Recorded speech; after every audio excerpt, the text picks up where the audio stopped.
26,000 চাকরি বাতিলে তুঙ্গে তরজা। বিকাশ ভট্টাচার্যকে তুলোধনা কল্যাণ বন্দ্যোপাধ্যায়।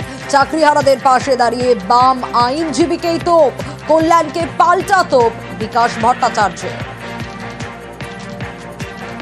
বিকাশবাবু এবং ওর সাঙ্গপাঙ্গরা যাদের হয়ে মামলা করলো আনসাকসেসফুল ক্যান্ডিডেটদের, ওরা কি করেছিল, হাইকোর্টে গিয়েছিল চাকরি পাওয়ার জন্য, কিন্তু বিকাশবাবু তো তার একটা মক্কেলের জন্য চাকরি আনতে পারলো না। সিপিএম এবং বিজেপি একসঙ্গে মিলে যে মামলাটা করলো তাদের তো চাকরি দিতে পারলো না। They enjoy sadistic pleasure. কত বড় অপদার্থ সব আইনজীবী ওরা, যে অন্য লোকের চাকরি খেলাম, ঠিক আছে ভাই খেয়েছো, নিজের লোকেদের চাকরিগুলো কোথায় দিতে পারলে কোর্ট থেকে অর্ডার নিয়ে এসে।